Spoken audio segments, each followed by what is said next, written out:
by respectfully acknowledging the Gadigal people of the Eora Nation, the traditional custodians of this land. We pay our respects to their elders past, present, and to all descendants who have cared for this place since creation. We also honour all other Aboriginal and Torres Strait Islander peoples who are joining us this evening. I am Patricia Jenkins, President of United Nations Association of Australia New South Wales and Vice President of the Association nationally. It is indeed my pleasure to share this evening with you. Affinity is also delighted to commence 2021 by reaffirming the United Nations Association of Australia New South Wales partnership.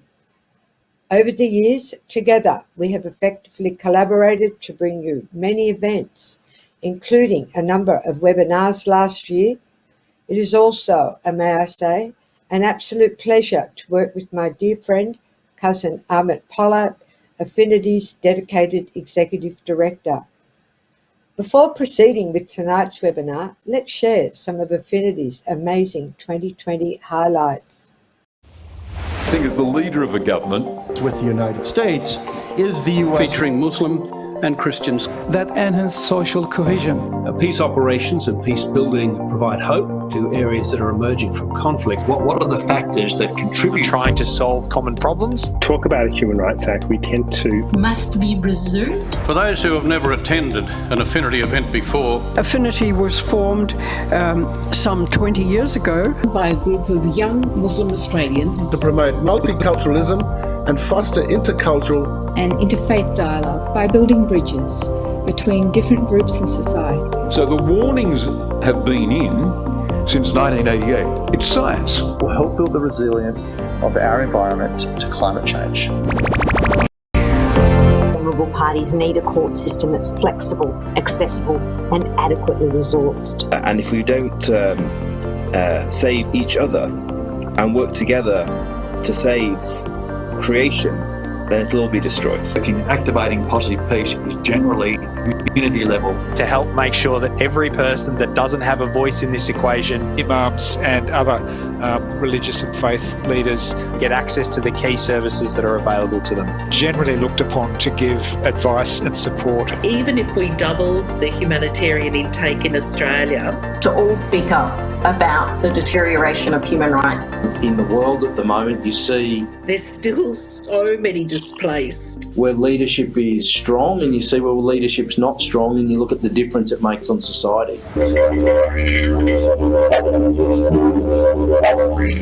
There's a realization that the place for youth, what is impacting on decreasing, and it is a privileged space, peacefulness globally is attitudes. Still a very good opportunity for you to grow as a person. And use that positive peace framing to think about what you can do. There is no space for hate. There is no space for bigotry. There is no space for racism.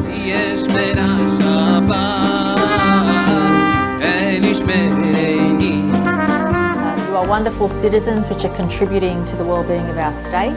A, in your own community. And the example you are setting.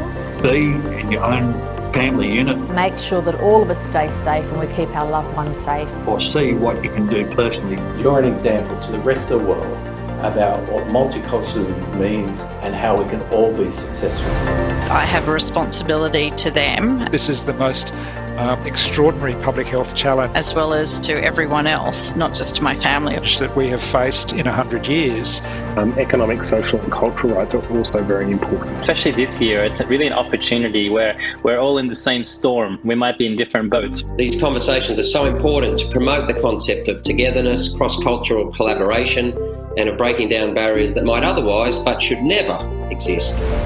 Really putting yourself out there in the university spaces. That we can't use ethnicity or race. And utilising the online spaces that are provided for you. Or religion as anchor points to be able to divide us. Positive peace is an indication of a capacity of a country to be peaceful. Well, there is an economic need for why we need to have a CEO who is Indian or Chinese. There's only limited time in the day to be able to study and balance these other things. But there is a moral case of saying, why not? Crucial for your professional development. And actually, that's a really good point. 100% a contributing factor to the success. And just being more respectful of each other would avoid a lot of these problems. We're yet to see culturally diverse representation at senior levels.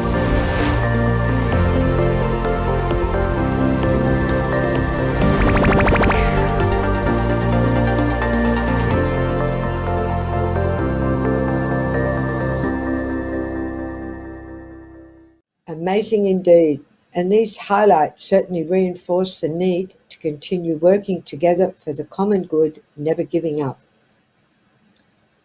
Tonight, Affinity, together with the United Nations Association of Australia New South Wales, proudly presents the Zero Discrimination Day webinar. This is a special event, as Zero Discrimination Day provides us with the unique opportunity to raise awareness about the importance of everyone's right to live a full and productive life with dignity, free from prejudice and intolerance. This day highlights the urgent need to show solidarity and discrimination and help create a safer, fairer and more sustainable world for all in the wonderful spirit of humanitarian mateship. Without further ado, I would now like to introduce tonight's facilitator, Noel James Debien. Noel is a religion specialist with the ABC's Radio, Religion and Ethnic Unit. He joined the ABC's Religion Unit in 1996 and has worked producing, reporting or presenting across a range of television programs. Noel studied music at the University of Sydney and has sung in many national and international choirs. He began his theological studies in 1982, then taught in secondary schools, lectured at the Masaka University in Brno, the Czech Republic, where he was also a member of the choir of the Brno Conservatorium. In Sydney, he directs the choir at the St James Paddington. Warmest welcome, Noel. Thank you, Dr. Patricia, for that introduction. It's a pleasure to be here facilitating with Affinity's webinar. And tonight, as Dr. Patricia just said, we're focusing on Zero Discrimination Day, which was established by the Joint United Nations Programme on HIV/AIDS, actually, in 2015, looking at why some groups were more affected than others. And it's expanded now into looking at discrimination in all sorts of ways in our world. This day highlights how people can become informed about, promote peace, promote inclusion, compassion, and above all, engage in a movement for change. It's helping to create a global movement of solidarity, really, and that's looking at issues like health status, sex, age, income, disability, sexual orientation, gender identity, race, class, ethics. The list goes on how people can experience discrimination or be discriminated against. So I'd like to introduce our speakers of the night. Firstly, Professor Simon Rice, OAM, and then Craig Foster, AM. Simon is the Kim Santow Professor of Law and Social Justice at the University of Sydney and Chair of the New South Wales Welfare Rights Centre. He has previously been Director of the New South Wales Law and Justice Foundation, President of Australian Lawyers for Human Rights, a judicial member of the New South Wales Administrative Decisions Tribunal, Chair of the ACT Law Reform Advisory Council, and legal advisor to the Federal Parliamentary Joint Committee on Human Rights. He is a founding member of the Australian Discrimination Law Experts Group and a co-author of Australian Anti-Discrimination and Equal Opportunity Law and the International Law of Human Rights. Following a decorated football career as Australia's 419th Socceroo and 40th captain, Craig Foster has become one of Australia's most respected sports people as a broadcaster, social justice advocate, commentator, and human rights campaigner. A member of the Australian Multicultural Council under the Department of Home Affairs, Immigration and Citizenship Division, Craig works across a vast range of social programs, including things like Indigenous rights and self-determination, homelessness and domestic violence, climate action and gender equality, and he's particularly well known for his refugee advocacy. He's also an ambassador for Addison Road Community Centre including their Racism Not Welcome campaign for local councils across Australia. In 2021, Craig became a member of the Order of Australia, which he dedicated to his refugee friends and former Manus Island detainees, as well as all refugees seeking safety around the world. Welcome to you both, Simon and Craig. Thank you, Noel. Can I begin with a fairly general question? That's, even with nations committing to reducing inequality way back in 2015, that's when they were discussing sustainable development goals. Zero discrimination, it seems like a pretty ambitious goal, you know. We can see it easily right now in our current day with COVID, who it affects, which parts of society are being affected, and it's not the wealthiest. We can see it in all sorts of ways there. How do you stop discrimination? How could it actually be achieved, a big goal like that? Professor Simon, do you mind starting? I think you probably hinted at it yourself, Noel, with your introduction. It has to be an aspiration, an almost unachievable aspiration. If we start to think, if we reflect on our own views of the world and we try to unpack why it is we discriminate, why each of us has some way of discerning and then discriminating in a way that we have to acknowledge perhaps isn't completely rational, it's cultural, it's ideas we have, to try and get to the bottom of that, to neutralize the way in which we, as I say, discern is an aspiration. We're dealing with centuries of cultural, religious, historic, geographic based views. So I don't think we can ever eliminate it. I don't think zero is possible, but it's an aspiration. It's a state of mind, a consciousness. That's how I think of something as simply stated, complex as zero discrimination. Can I throw to you, Craig? I'm thinking that, you know, there is all sorts of types of discrimination, whether you look at women, wages in women, or unpaid domestic work, where there are, you know, 400 odd million women and girls who are underneath the poverty line in our world. There are 69 countries that criminalise same-sex relations. There are 17 countries that discriminate against trans people. Then there's wealth inequality. What's your take on trying to overcome this sort of thing with these broad aspirational ideas of ending discrimination? Well, I've got to say that I'm very excited about what the world is going to look like COVID-19. I do think that the last 12 months has given many people around the world, including we see this phenomenon in Australia, a better understanding of discrimination and difference, and in particular inequality, have a similar base. Ultimately, it's all learned behaviours. And so, you know, as we often say, everyone is effectively born equal. And then we learn how to discriminate. So we're talking here about, you know, cultures, as Professor was about, religions and other. So it's a huge job. These days are important. These milestones are important to have the opportunity about it and amplify these issues. And every sector of certainly civil society and governments likewise, but everyone in society is, I think, increasingly understanding. And Black Lives Matter and recent really important campaigns have, I think, made people further understand that every action we take is important. And in recent years, perhaps through social media or other factors, I think there's been a lot of reticence, perhaps fatigue or inaction. A lot of people saying, well, what can I do? You know, I'm just one person.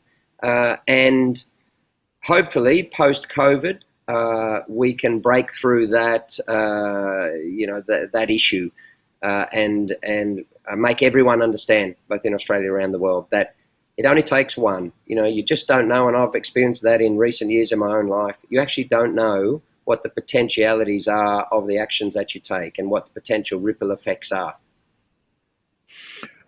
Professor Simon Rice, just as Craig has pointed out, I'm aware that there's different ways of approaching this, the personal, direct way, what you actually do, how you actually behave.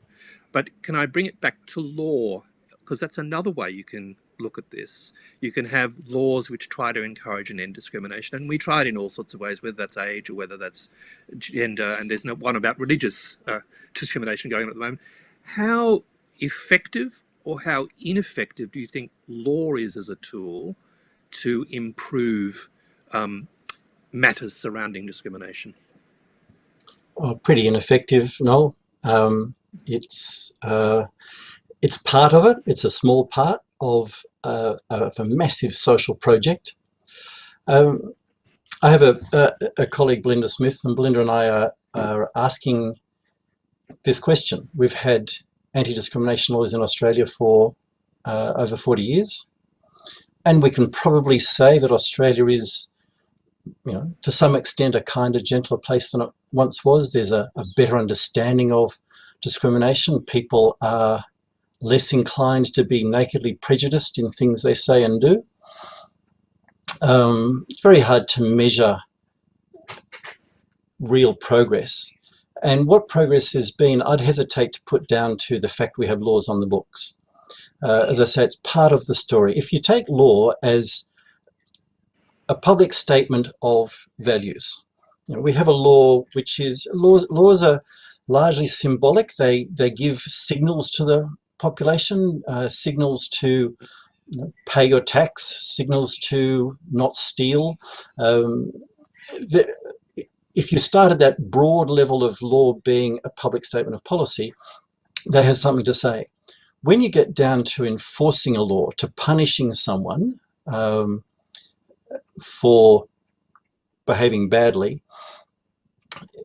you're drawing a long bow, I think, to say that you're bringing around social change by individualizing conduct in any sort of punitive sense.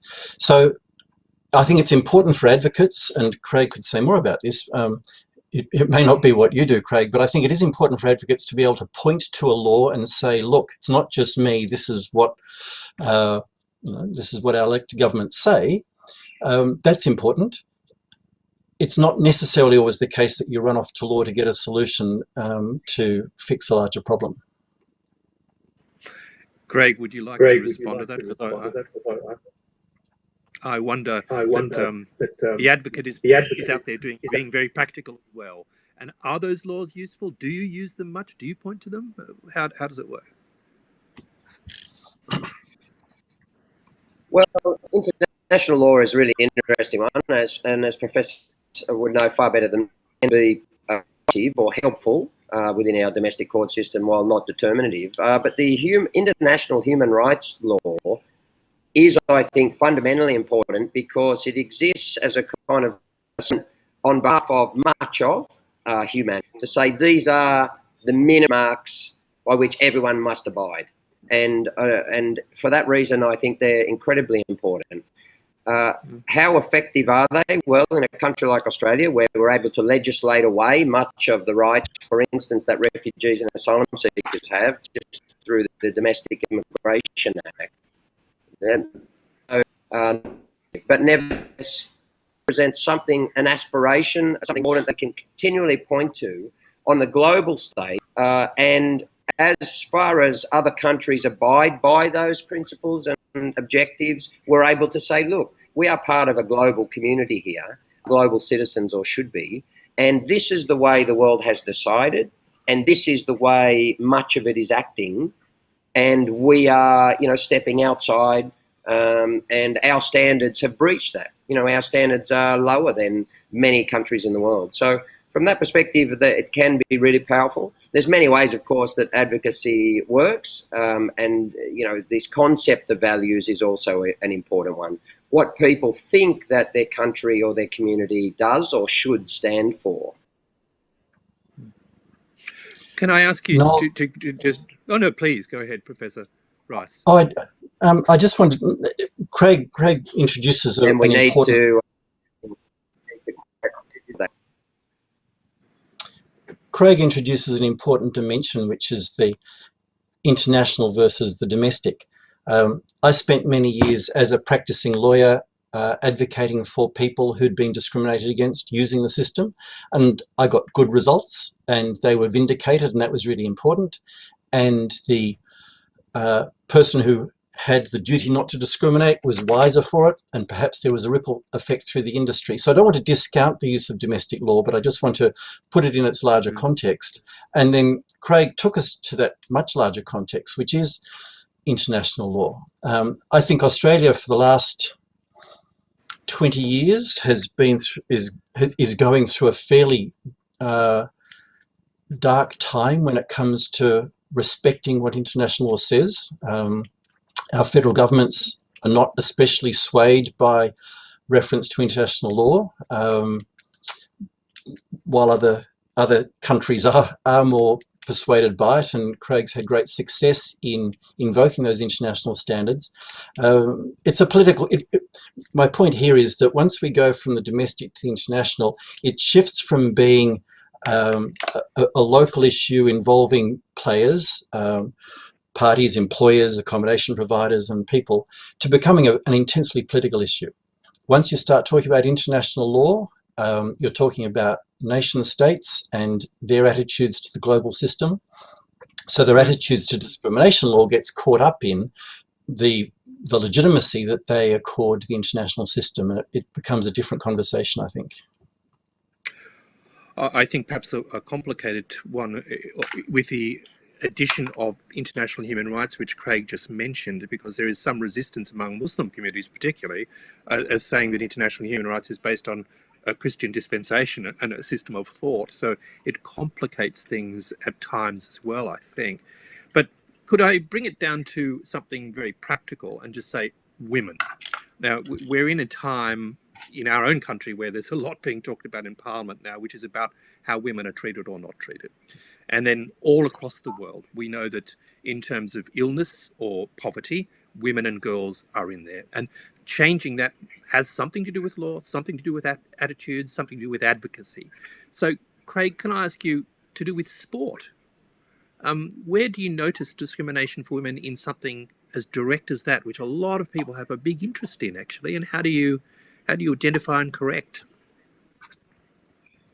So it's hugely noticeable, and sport largely reflects society, and quite often is reluctant to step outside its own boundaries and to advocate for important social causes that it thinks might be at any point in time a little bit challenging, confronting, or God forbid, actually controversial, in which case sport likes usually to stay completely away.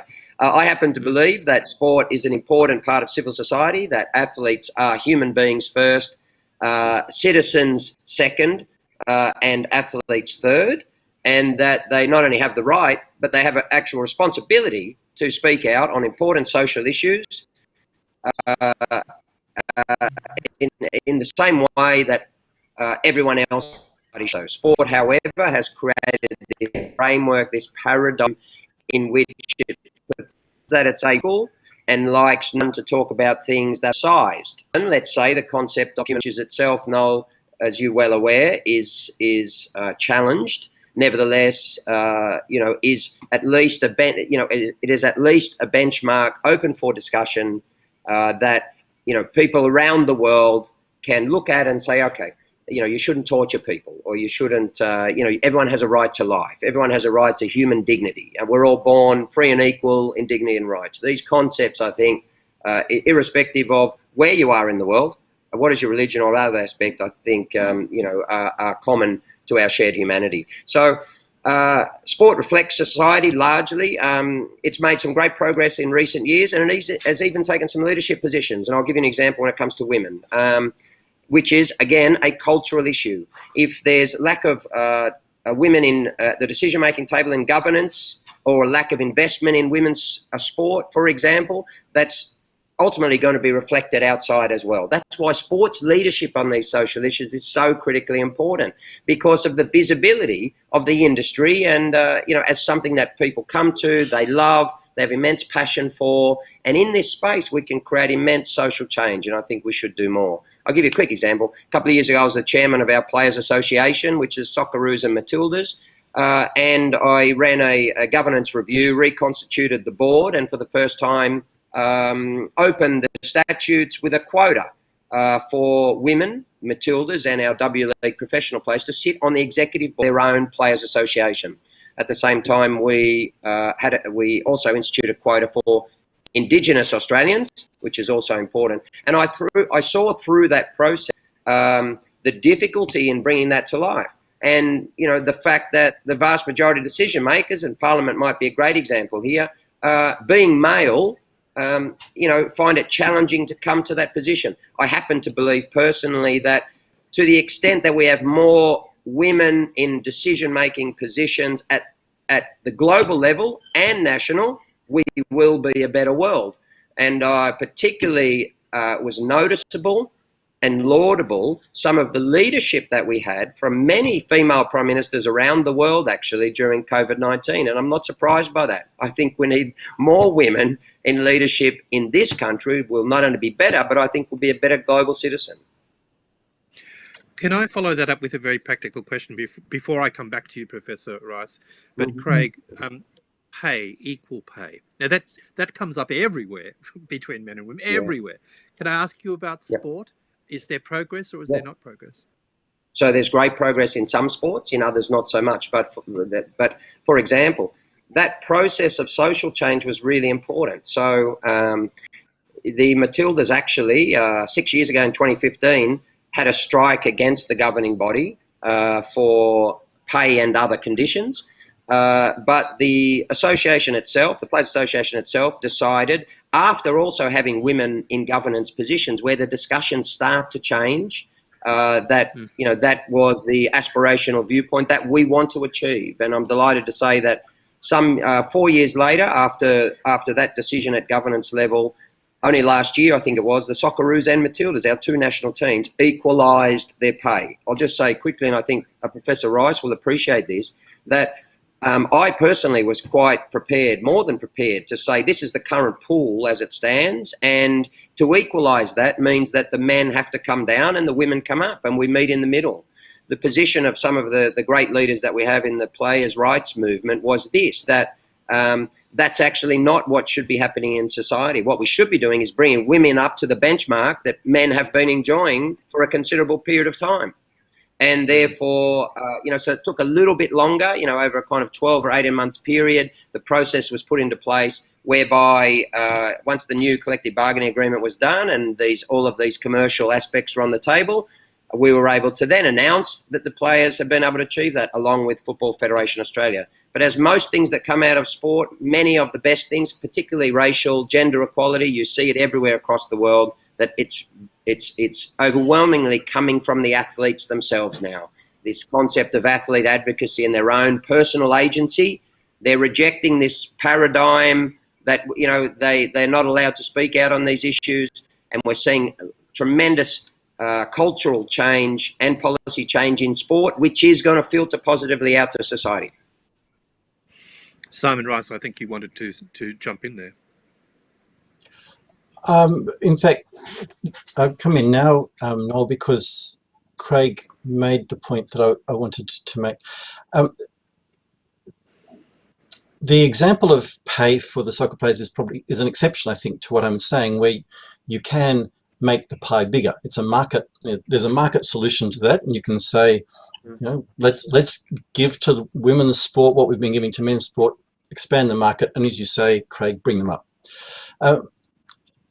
I'm going to call that an exception to what I'm going to propose generally, which is the huge challenge of achieving discrimination. Discrimination necessarily implies a degree of inequality. Zero discrimination means removing inequality.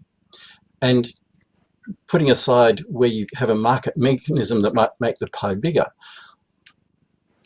just about everybody is going to have to give something up to achieve discrimination, non-discrimination.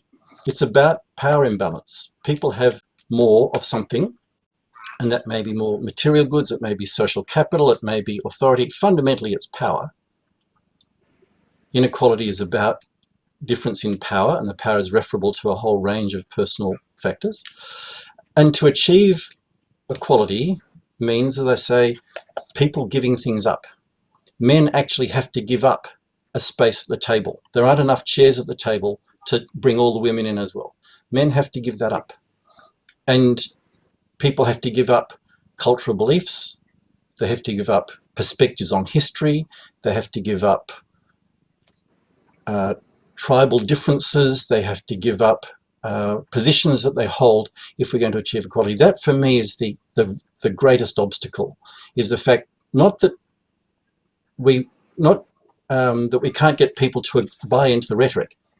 People are going to disagree with the idea of equality, but when the rubber hits the road, and choose your metaphor, you're asking people to step back and let somebody else into the tent, and that's really, really challenging. Yeah, that's a wonderful point. And you saw, Noel, you saw the Prime Minister. He was asked about greater representation or more equal representation of women in Parliament. Said, well, as long as it's not at the expense of the men. And so it's absolutely wonderful. But I've experienced that myself. A number of international boards in various things, including sport and human rights, are open, and but we have, of course, all sorts of discrimination, which means we have all sorts of diversity that's required. One is female, which is a critically important one, because the intersectionality of that with then cold communities and actual cultural and racial diversity means that for people like us, white, middle-aged males who are used to being, co-opted onto, various boards across all of our personal or other industries, we have to, you're absolutely right, step back and say that, we have to open up that opportunity and be prepared to say that in the past, we have, that opportunity has been provided to us at the expense of all of these other cultures, genders, everything that you want to think. I think it's really wonderful. The same happens in the advocacy space. Take, for instance, Indigenous Australia. That's one of the greatest examples. Reconciliation with Indigenous Australia means that it means lifting people up. Okay, it means lifting them all up. But we have profited from an incredible amount of power and opportunity over a very long period of time, and we all have a responsibility to do so. Fascinating. Do you mind if I follow up with refugees in particular, because I know it's dear to your heart, Craig, but also to you, Simon, too. In terms of, we're proud of being multicultural, and it is a very successful multicultural society we live in. But are we doing enough in general to advocate the rights of refugees to enter Australia? And how do you consider our obligations in that regard? Can I start with you, Craig, and then over to you, Simon? Oh, gee. We are not doing enough, no. We've reduced the quota, for instance, just through the UNHCR channels. But aside from that, we're simply not abiding by our international obligations, despite the fact that we're signatories to almost every convention or protocol or ancillary document that has been produced in this area, which is quite lengthy. And so we have legislated away much of the rights that we have actually signed up to. And what that means is that we are currently torturing still around 300 odd asylum seekers and predominantly refugees who came by boat in 2013. So we're discriminating against a certain type of refugee based on the mode of travel that they had. And the irony that most Australians don't realise is that those who are successful in coming and seeking asylum often arrive at the airport and they understand, because they're told by their friends, that when asked, or if not asked, don't tell Australia that you are here to seek asylum. So I know a friend, for instance, Kim Al-Arabi, who many Australians helped several years ago. He was advised by his friends who had already come that when you fly and come to the airport, don't say that you're here to seek asylum. Because if you do, you'll go straight into a detention centre and likely spend at least from 8 to 12 months, 2 years or more, and you're going to have to, rather than be in community. So, what is the difference? And so, daily I'm advocating for these poor people who had no alternative but to jump on these rickety boats and are still being locked up now in their 8th year. It's just staggering. Simon, do you mind taking Yeah, that on look, in the sense, what can be done? How do you go about it? Well, one thing that I don't think is useful at the moment, or seems not to be cutting through, is invoking international obligations to the general Australian public. I've been advocating on refugee issues since Tampa. And I say Tampa now in class and nobody knows what I'm talking about, so I then have to do a history lesson to go back to Tampa. There was a time when our international human rights obligations meant something, but Tampa smashed that, and the official government advocacy since then has disparaged our international human rights obligations. It tends towards the demagogic populism that we've seen around the world, the xenophobia. This is our country. When we were told by our Prime Minister that we will decide the terms in which people come here, it was we now see a foreshadowing of a global view that state borders are there to keep people out.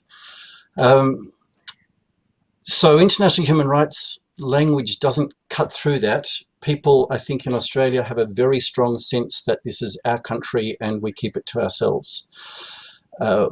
What changes that? How do we get past that meanness, that cruel, exclusionary, selfish keeping this to ourselves? It comes back to the point I made before. We're asking people to give something up. We're asking people to share. We're asking people to accommodate others, and there are lots of wonderful stories on the ground. I mean, Craig knows this. There are really powerful local stories of refugees transforming local communities, inspiring people with their courage and their commitment to the local community. That, I think, is what is cutting through. It's people's stories. It's not, this is what the United Nations said you should do. It's look at what this is about. Look at these people, hear their stories, hear the stories of the local Australians who have recognised and embraced refugees and celebrate what they have to offer. I think a lot more of those stories being told is going to start getting politicians to pay attention when they know that their electorate are telling them stories. Not that law professors hammer on at them about United Nations, but that constituents say, we want this to happen. That I'd be putting my faith in the storytelling of local Australians. So this is a general question, because I'm listening carefully to what you both just said. I'm an ex-school teacher. I taught in the Catholic system, and we were very clear in advocacy for refugees, very clear, and that was transmitted from year 7 to 12. And it was done in an intelligent way, not indoctrinating, but certainly presenting. And of course, Catholic communities tend to be very mixed: Vietnamese, Arabic speaking, Ukrainian, you name it, they're mixed. So the community has some experience of that. But if you had to choose between education through schools, advocacy through groups and movements, including like we're doing right now, actually within the Affinity movement, or law, or media getting to work, where would you start laying an emphasis for the sorts of changes? And do you mind if I start with you, Simon? Where? Look, starting somewhere. You're right. Something has to start somewhere. Although you've described all the different moving parts you'd like to put together eventually. But if I had to start somewhere, and for the education system, as you'd know as a teacher, Noel, the education system gets loaded up with everybody's aspirations of what the world needs, and there's no room to teach maths if you start teaching everything else about civil society that people want you to teach. I actually think that in education, in media, in advocacy, less of an explicit agenda and more of a general sensibility and is what's needed. It's not what we say or do in the classroom, and I'm a teacher too. It's how we say and do it. It's the implicit expectations of behaviour, of conduct. Now, you need to be explicit sometimes, but I don't think that having a dedicated module for half a day a week on equality is going to get there. I think leading by behaviour, I think demonstrating equality of treatment in the classroom, on boards, in the parents' committee, in the playground, and then I'll dramatically elevate that. Having these behaviours modelled by our leaders, having parliamentarians model equality and non-discrimination, having them show tolerance and embracing difference, having them celebrate, as our fellow politicians determinedly don't do, what refugees have to offer. So I think it's everything you've described are places where this can happen. And for me, it happens through modelling behaviours as much as it does through explicit programs. And Craig, do you mind following up on that? If you had to choose, media, education, advocacy groups, where would you be putting your, extra $1 million in investment? Where would you put it first? Where would you put it second? Well, thank you. If you can let me know, Noel, where I could find that money, I would be delighted to put it in. You didn't offer me $1 million. I've got that, yeah. If I had to choose, and that's the task you've given me, I would go to the media.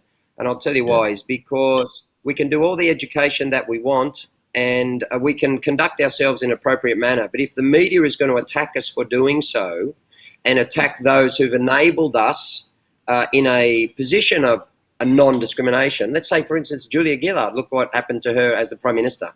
We can open doors for things, but if the predominance of the vocal media decides that it's against that, then it's very, very difficult to fight. I happen to believe that the last 20 years since Tampa is one of the best examples of a prominent, effective propaganda campaign against one sector of society, which just happens to be asylum seekers, refugees. I'm sure there's been others, but it's one of the most effective in my lifetime, because speaking to ordinary, compassionate and great human being Australians, what they think about this cohort of human beings is just absolutely wrong. So they've digested, they've internalised over a 20-year period, essentially what is propaganda in relation to who these people are, why they came, and a range of other things, okay? So therefore, I was speaking to actually one of Australia's, I guess, most successful business people and young recently over in New York. We had a dinner at the Australian Consulate, actually. And I said to him, you know what, the best thing that you could do for the country, because we're all concerned about some issues, including climate action and the urgency of taking action as a country, the best thing you could do actually is buy out the preponderance of the media and turn it around. But the point about it is that we don't need another demagogue of media rights ownership. What you should do is put it in a trust, return it to the Australian people, and return public interest journalism and independent, fact-based journalism that we lost some time ago. And therefore, what happens then, you can change politics, you change society, you change cultures by what people digest. And there's many examples of that in history, some absolutely heinous examples of, constant, effective, clever messaging turning an entire population of people against the other for a variety of reasons. In a microcosm, I've seen that with asylum seekers and refugees. So I can see the incredibly powerful nature of being able to control a majority of media. And I think that if you change that, you change society. I think what Craig describes, Noel, I agree completely, but it also challenges you when you want to spend your $1 million, because the dollar you spend, what you're trying to do is change, to get really specific about it, the opening paragraph of a news story on page 1. The propaganda that Craig's referring to are the pejorative adjectives that journalists and sub-editors use to convey a story. They make choices about the message they want to send, and it's a market. They make a choice as to how to sell their papers. Whether it's a free market is another question. A lot of that media is subsidised and may not stand on its own 2 feet. But money doesn't change that. That's a sensibility. It comes back to the point I was making. It's a question of how people go about what they do. And journalists are certainly making choices about how they portray social phenomena such as equality and non-discrimination in the country. That's a very difficult thing to manage. Fascinating. I mean, the $1 million I only gave it to Craig because it meant he had to spend something, so it was going to cost him something. So I wanted to know what he'd prioritise. What about your point. The university sector could do with $1 million? Simon. You're doing it for nothing, Simon. Right? Yeah, that's right. Well, I take the point. I must say, Craig, I'm very heartened to hear somebody who has so much confidence in the fourth estate in media, which is where I work, of course. It's good to hear somebody saying it's important and that it's worth arguing over. But Simon, government, can I come back to what can government do and how much is the role of government in improving all of these things? You've now mentioned media. We've talked about women and the role of women. We've talked about equal pay in sport. We've talked about ethnic groups and refugees. There's a huge number of things. What can government do to assist with anti-discrimination, the progress of this? And at what level? Is it state? Is it local? Is it federal? What do you think? Yeah, lots of different ways of answering that. My first thought is I can answer it in terms of what I'd like to see happen and what I think could happen. What I'd like to see happen is moral leadership. I'd like to see our parliamentarians, as I said before, model these behaviours. Now, they choose not to. I don't know what I'm going to do to get them to behave like decent, civil, generous, accommodating citizens. So let's get practical. For as long as we have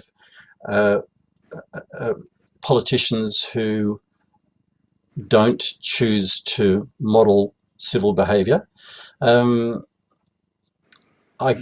practically, I come back to the stories we tell. The politicians are responsive to their electorate. They need to know that people think differently. I don't believe that people don't act autonomously, that they take their lead only from parliamentarians. They're able to push back. So a popular grassroots movement that gives messages back to parliamentarians, I think, may change government. So what can government do? I think it can lead by example. I despair of it leading by example, so I think they have to be pushed. If we just get sort of formally technical about it, our laws come from government. We have very old, creaky, outdated laws at a state level on discrimination, and we have old and inadequate laws at a federal level. So to the extent law has something to say, we could dramatically update and transform the legal regime. That would be a positive statement. That would be telling the community we take this seriously, we're out of step with the world, we want to get into step, we want to enact laws that reflect current best practice. Putting aside whatever efficacy they have, it would be a strong public statement. The converse is happening now. By their lack of action, the government is saying, we don't care about discrimination law. We don't care, we haven't touched it in 40 years. It's old, out of date, it doesn't cover people, it doesn't help, it's expensive, it's unable to be used. And quite frankly, it is saying through its inaction, we don't care. So a good step would be to demonstrate, if they can't do it through their own language and conduct, then at least through the laws they pass, that equality means something in Australia. And Craig, I think from your words before, a functioning independent media holding government to account sounds like it'd be high on your list of things. Am I right? Absolutely. And I think, you know, if we returned independent, fact-based journalism back to this country on a broad scale, you change the country overnight, because other countries have different discussions through the main prism that they're coming to their population, different discussions to what we're having. That's cultural. And we've lost the ability to have many discussions. So, you know, that's another webinar around, you know, social media and creating this divide and driving through the algorithms, outrage on both sides and all of these things. And we've lost, in many ways, the opportunity, not just the capacity, but the opportunity, even much of our domestic media, to have moderate, sensible conversations. So like the professor, I believe very much also in the concept of collective grassroots community power. So I'll give you an example in terms of racism. So we've got Harmony Day coming up on 21st of March. And And of course, anyone with a legal background knows that that's the International Day for the Elimination of Racial Discrimination. And they're two very different concepts. And so harmony is about, okay, it's inclusion, diversity, multiculturalism, all positive and important, but it can mask then the existence of actual racism at the same time. And that has to be exposed and that has to be attacked, and we have to have a national conversation about it. Is that going to occur in all of our broader media at the moment? No, it's not. Should it? Yes. So what we can do is start those conversations at community level and have this grassroots movement, then putting pressure on politicians and starting to change our national culture, community by community. So the Inner West Multicultural Network, for example, in Sydney, started along with myself recently a campaign called Racism Not Welcome. We're installing street signs in LGAs, and a vote is at the City of Sydney with Clover Moore and others this Wednesday morning, actually. We currently have 3 already in a very short space of time. And what that's doing is it's a public physical manifestation of saying racism exists, and it exists next to you, and it exists in your street, and we have to confront that. And by confronting it, what we have to do is have a conversation about it. Let's discuss it. Let's now that allows us to lift up lived experience of people in your street and just your local community. When they go into the cafe, they're facing racism. They're facing all sorts of systemic discrimination, okay? Let's talk about that. Let's understand what that's all about. Let's bring their voices up. Let's lift them up. And through that, let's start to change the culture at our local community level. And through that, we can change the country. That's very exciting, Craig. It's exactly that confronting real local message of racism that our government deliberately tried to avoid by changing the International Day of Racial Discrimination to Harmony Day. It's the papering over of the reality that we're living with, and the sooner people stop saying harmony and start talking about discrimination, the better. Exactly right. I think on that note of furious... That's you co-opted to the campaign. Thank you very much. on that point of furious agreement, I think we need to, we've got a virtual audience little slot. We've actually come up to 54 minutes. It's gone in no time, but we've got 3 or 4 minutes, 4 minutes for virtual audience questions. And I'm just seeing if we can get some of those sent to us. But Simon and Craig, fascinating conversation, really interesting conversation. And now I just need to see if we have any virtual questions. That's what I need to know. Well, you need to leave enough time too for Ahmet Polat to wrap up, because once he starts going, you know, he's you know, once he starts talking about this field, you're not going to stop him. Cousin Ahmed, I know that's 7:58, so it's 4 minutes away yet, but I'm not getting anything coming in here, so I'm presuming that they're not being sent in, which means we get to talk about one more thing. And can I take one practical thing, which I'd like you both to comment? Now, I'm just thinking, Craig, I know I've been pointing a lot of questions at you, but sport's one of those things that culture gets reflected through, and you know, so many people are interested in Collingwood. When we go to Collingwood and what's turned out there, how do you address that effectively in your, you know? Okay, so that's a big discussion. Let me do it in 2 minutes. Basically, it's really important. It's really important, and it's actually in some ways important that they completely mangled their response to it. Why? Is because the power of sport is its visibility, and what would have been more damaging would have been an effective public response by the president and others with no action taken internally. So what you see through Collingwood is that the power of sport means that people in Australia are now talking about systemic racism. Sadly, that means that many people, including the brilliant, courageous, articulate Heridium Lumumba, have had to face the damage and face the consequences, face the barriers and face the vilification. But that exists across all sectors of society. And through sport, Australians can say, wow, you know, this has happened, you know, how are these people dealing with this? And so now there's incredible opportunity for that club to actually change. If they don't, civil society and athletes, which has changed, are now going to hold them accountable. So I think they know they actually have to. So by Australia following that case can make really very significant, I wouldn't say profound, but it's possible, make really very serious social change because of the cultural significance of sport. That's what sport should do more of. And sometimes, sadly, it takes a crisis for people to see what's occurring there.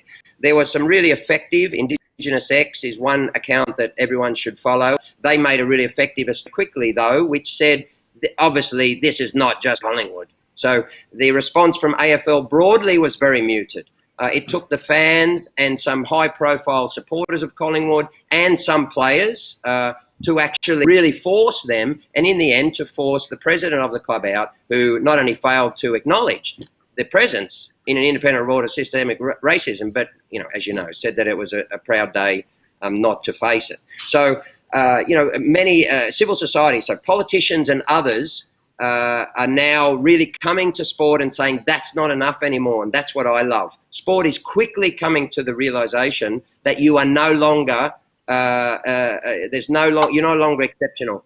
You are part of society. You are expected to contribute, and you are expected to live up to your policies and your slogans. And in that response, by a broad sector of society, they said to Collingwood, "We're not wearing that. That's not happening anymore, and you have to do something." That was an excellent 2-minute summary. That's fantastic. Professor Simon Rice, I think we're back to what you were saying about it's how we live it, how we actually act it. It's what we actually do as opposed to the theory. Yes, I think the Collingwood example is a really good one. I think it's a very rich one to reflect on and keep an eye on how people behave and the messages they send out. Well, look, thanks to you both, Simon and Craig. It has been a fascinating discussion, and it is time for Uncle Ahmed to come on. And to conclude, I'm going to call upon him, the Affinity Intercultural Foundation's Executive Director, Ahmed Polat, to present the closing remarks. Ahmed, please join us. Thank you, Cousin Noel. Good evening, distinguished viewers, my newly extended families, uncles, cousins, aunties. Affinity's collaboration tonight with the United Nations Association of Australia New South Wales Division and the Kim Santow Chair of Law and Social Justice at the Sydney Law School stands as a proof of thought, support and advocacy of Zero Discrimination Day.